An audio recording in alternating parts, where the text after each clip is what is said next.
That is language and content. तो ये जो महाभारत महाकाव्य लिखा गया है ये किन किन भाषाओं में हमको मिला है और इसका कंटेंट यानी इसकी विषय वस्तु क्या थी, किस चीज़ को लेकर के ये इतनी बड़ी महाकाव्य महाग्रंथ का रचना की गई है।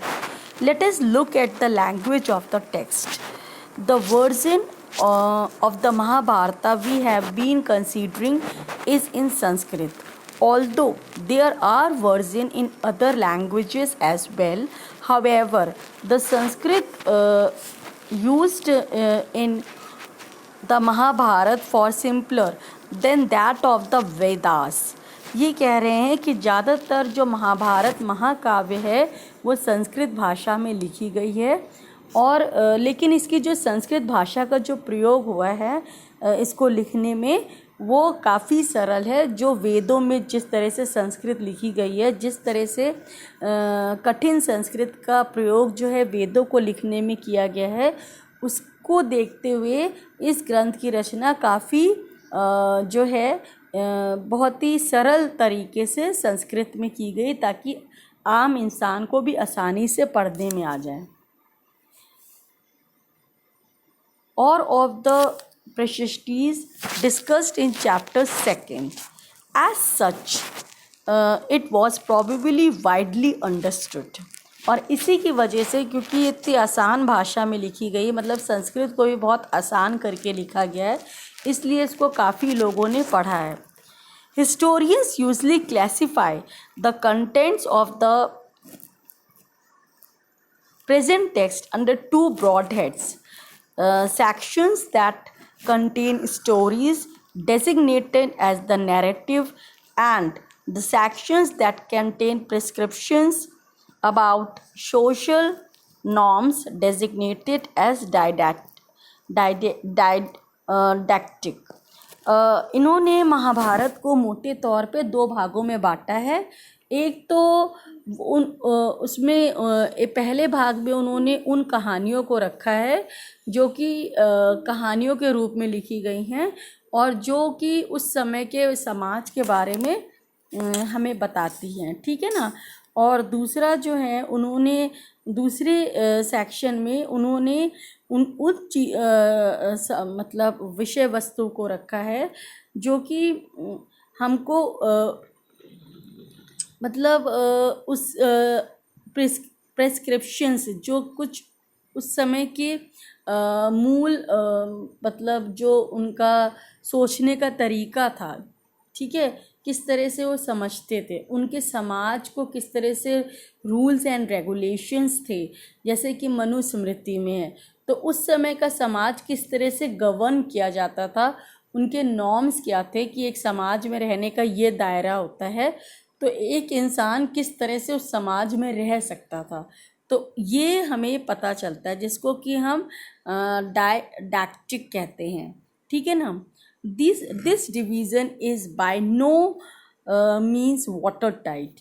लेकिन ये जो डिवीज़न किया गया है महाभारत का दो भागों में, ये कोई वाटर टाइट नहीं था, मतलब इसमें आसानी से आपस में इन दोनों के बीच का बहुत ही समन्वय था। ये ऐसा नहीं था बिल्कुल अलग अलग कर दिए गए थे। जो कहानियाँ थी वो भी समाज के बारे में थी और जो समाज के जो में नियम और कानून थे वो भी इन कहानियों से ही बंधे हुए थे। तो एक तरह से ये एक दूसरे के पूरक थे, ये अलग अलग नहीं थे। ये जो कहानियाँ जो महाभारत काल की लिखी गई हैं वो कहानियाँ महाभारत काल के समाज के बारे में बताती कि उस समय का समाज इस तरह का होता था, लेकिन जो और इस तरह के रूल्स एंड रेगुलेशंस होते थे। तो इस तरह से ये कहानियाँ भी समाज के बारे में बता रही हैं, उनके नॉर्म्स के बारे में बता रही है कि क्या नियम और कानून से समाज बंधा रहता था।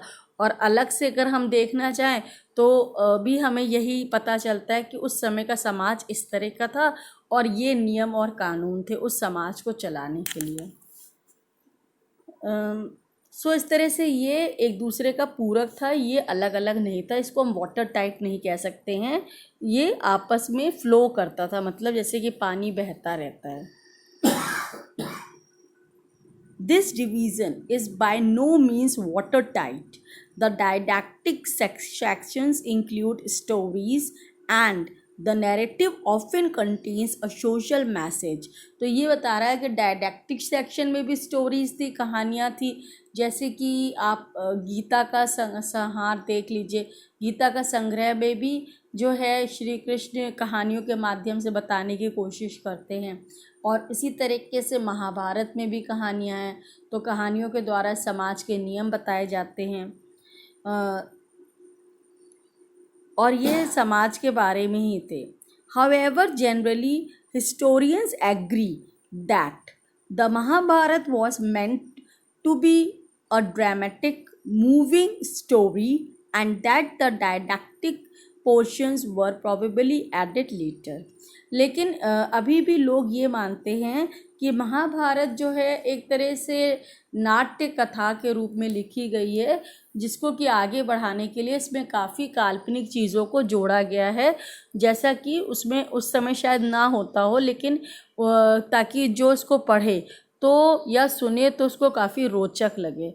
और ये जो डायडैक्टिक सेक्शन है जिसमें कि समाज के नियम और कानून को स्पष्ट रूप से बताया गया था, उसको शायद उन्होंने बाद में जोड़ा हो ताकि समाज को एक संदेश दे सकें। The Krishna advices arjuna on the battle field, जैसे कि जो महाभारत का एक भाग है जिसमें कि महाभारत युद्ध के समय जब अर्जुन जो कहते हैं कि मैं अपने सगे भाई बंधुओं से कैसे युद्ध लड़ूंगा, तो उस समय उनको जो लॉर्ड कृष्ण हैं वो उनको पूरा मतलब संदेश देते हैं, उनको एक मैसेज देते हैं कि ये जो है संसार, इसमें आपका कुछ भी नहीं है एंड इस तरह से आपको मतलब जो है सत्य के लिए आपको युद्ध करना ही पड़ेगा। सो इसमें जैसे कि एक स्टोरी, तो ये एक संदेश है समाज के लिए।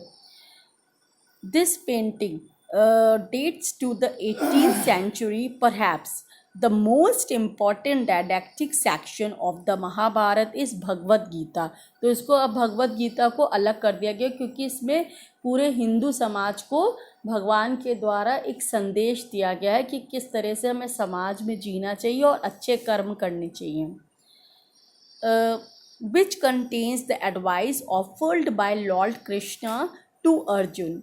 This sense is frequently depicted in painting and sculpture। और इस जो ये गीता का संदेश है जो कि कृष्ण भगवान के द्वारा अर्जुन को महाभारत के युद्ध के समय दिया गया था, उसकी कई सारी तस्वीरें और मूर्तियां भी बनाई गई हैं और इसको जो है काफ़ी मतलब स्प्रेड भी किया गया क्योंकि ये हिंदू समाज में रहने वाले व्यक्तियों के लिए पूरी तरीके से भगवान के द्वारा दिया गया एक संदेश है।